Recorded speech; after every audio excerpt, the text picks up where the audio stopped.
wàllum politique opposition bi mën nañu wax waa Takku Wallu mën nañu wax Jàmm ak Njëriñ bu Amadou Ba mën nañu wax Sàmm Sa Kàddu nga xamante ne kii di Barthélémy Diaz moom moo nekkoon à la tête de la liste au niveau national tey ñooñu boo leen jëlee kenn par kenn en commençant par Macky Sall Amadou Ba ba ci Barthélémy Diaz lan moo mën a doon li nga xam te moo di seen ëllëgu politique parce que boo xoolee ci beneen wet gi Ousmane Sonko la muy wax toujours mooy enterrer définitivement li nga xam te moom moo di le système te ñi muy woowee système mooy ñooñu nga xam te ñoo fi nekkoon depuis 1960 ba léegi. bon ku mel ne Macky Sall moom jeexal na.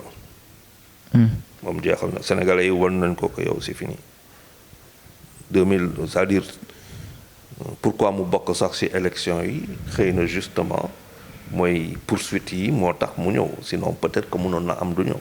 ok donc mais Sénégalais yi dañ ko ne woon en le 24 mars 2024 dañ ko ne jeexal nañu mu ñëwaat ne dafay kii ñu ne déedéet saa waay jeexal. donc selon vous da doon jauger waat askan wi xool ba xam. déedéet moi je pense que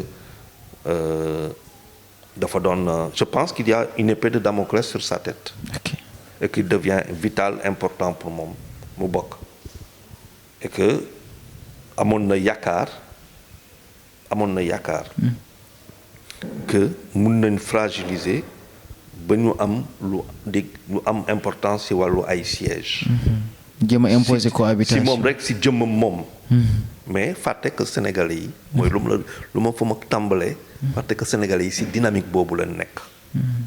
donc loolu compté na. mais lui les Sénégalais pare nañ ak moom nga jël Amadou Ba technocrate mais pas politique.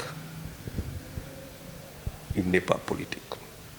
Amadou Ba s'il était politique il aurait quitté Macky Sall yàgg na. Pourquoi? Oui, parce que l'audace est une des vertus en politique. Audace.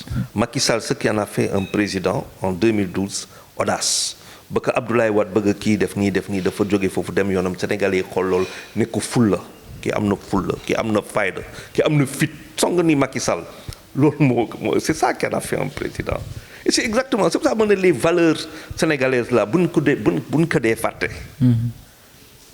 Amadou Ba derrière toujours dans Macky te quand tu as toujours été derrière Macky te nit ñi bëggatuñu Macky mais yow du la bëgg et tu n'as rien fait pour te démarquer c'est trop tard dem na ba présidentielle bi ak loo dund yépp ak Macky Sall ñi doon xool mais yow kii xam nga bon c'est pas un politique il faut pas aussi ñu juger ko si loolu wala am na kii non. Moi je pense que c'est un technocrate brillant loolu moom gëm naa loolu mais homme politique non. Barthélémy Diaz faut qu'il change fondamentalement sa façon de faire la politique. Déjà base am fii ci Dakar il commence à la perdre. Non, il n'a pas perdu de base. On en a fait un maire. C'est différent. Mais ak li xew ci élection yi jàppoo ne Dakar commencé na ko rëcc. C'est parce que bu doon il était maire sur la base de loo xamante ne moom la am kon day demee différemment. Ok. Non, on en a fait un maire. Loolu mooy lecture bi. Donc il doit travailler pour gagner. Il a la chance d'être jeune. Mais le discours doit changer. xam nga boo nekkee kilifa mu am lu ngay wax man ma am 62 ans mu am ñoo am 70 ans mu am ñoo am 75 ans wala mu am ay ndaw 45 ans ñoo xamante ne si seen yar dëgg wax yooyu mënul dugg seen nopp duñ ko nangu mais yow duñ la jox seen kàddu duñ la jox seen baat seen vote c'est pas possible. waxin bi dafa war a changer doxalin bi dafa war a changer lépp a war a changer si moom. Barthélémy doit se mettre à la hauteur de la ville de Dakar. Je fais partie de ces Sénégalais qui sont exigeants sur ça. Je fais partie j'ai été coopté pour être dans un observatoire. Mais quand je suis parti, c'est pour ma ville de Dakar. Après lu may doxalee quand même am na loo xamante ne war naa ko niru. ba pare xale yi di ko xool di jàng si man di roy si man. Donc il doit se ressaisir. Et defe naa que dans cette affaire-là je pense que le meilleur service qui lui a été encore donné a été donné par Ousmane Sonko. Parce que le nombre de fois que Ousmane Sonko lui a parlé de Barthélémy Diaz ba ñëw ne ñëpp dootu fi kii campagne ñëw ba dëkk mais bu fekkante ne Ousmane Sonko dafa newoon Bart bon c'est zéro du ma ko faale du demee nii donc Sonko am na foo xamante ne ñoom ñaar yàlla rek a xam mais du ma bett ñoom ñaar bu am fu ñu dajee parce que c'est un peu le même tempérament ñoom ñaar donc Bart je pense qu'il a un avenir politique. Faut pas qu'il se décourage. Mais il doit revoir sa façon de faire la politique. Dafa war a liggéey. Dafa war a liggéey. Dugg ci biir nit ñi, dem ci biir nit ñi, wàcc oto yi, te débarrasser de toute cette affaire-là, être le maire de Dakar. Politiquement, comprendre que le leader aujourd'hui, c'est lui. C'est lui. En tout cas, c'est lui le leader.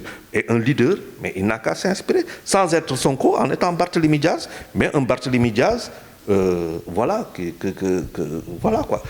Ils ont besoin de coacher à la limite, quoi, parce que c'est un, voilà quoi. Mais le patron donné Diomaye mooy Sonko mooy Diomaye Sonko a montré que moom mooy borom Sénégal te Sénégal mooy Sonko et ça tout le monde maintenant kenn dootu ko weddi.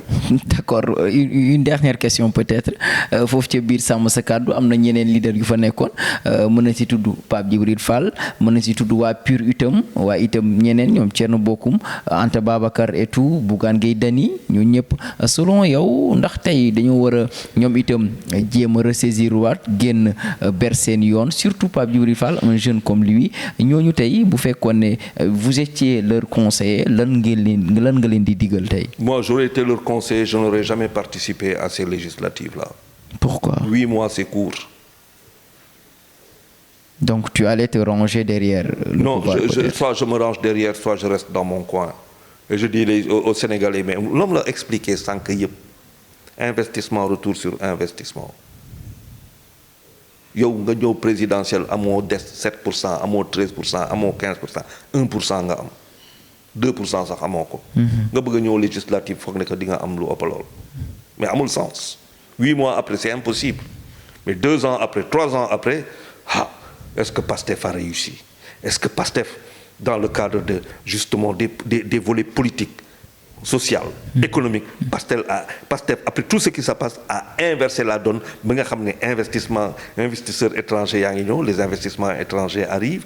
Est-ce que le secteur privé s'est réuni autour ñoom ñëpp ci benn kuréel et le secteur privé commence à être productif? Est-ce que ba nga xamante ne le rythme des importations diminue au profit des exportations qui grandissent avec moins de devises qui vont à l'État pour payer mais plus de devises qui rentrent ak yu demee noonu voilà loolu yëpp bu fi neewuloon boo taxoon Sénégalais yi ne bon nag ñuy jox nañ leen lépp wante nag affaire yi metti na bu boobaa nga taxaw nga commencé dugg ci langue ba Sénégalais yi ne la waaw kii wax na dëgg parce que lu muy wax ni ñu ngi koy dund nga commencé di proposer mais 8 mois après tu perds ton temps léegi nag mun nga dem aussi pour te mesurer.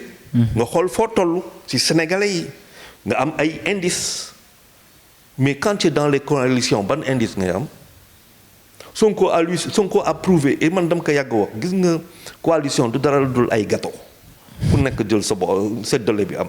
Sonko ñëw ne man mais Sonko il a compris que les gens là ils pèsent pas 1%. ñu bëgg ñëw bokk si yow nga déet dañ may sonal après may partage ak ñoom il me fatigue bàyyil ma demal sama bopp. Il a raison tey man boo doon politique du ma dem coalition mbaa nit ñi dañ may xam gëm lu may def xàmmee ràññee ma ànd ak man loolu lañ def ak Sonko. Il faut que les gens comprennent c'est ce qui est arrivé avec Trump, c'est ce qui arrive dans le monde, les appareillages, tout ça là c'est fini. D'accord. Et donc pour moi comment il s'appelle c'est fini tout ça. Maintenant on va parler d'économie au Sénégal. Économie la ñuy wax léegi maintenant économie. Maintenant on va parler des droits, on va parler du devoir. Oui, c'est ça qui est nouveau.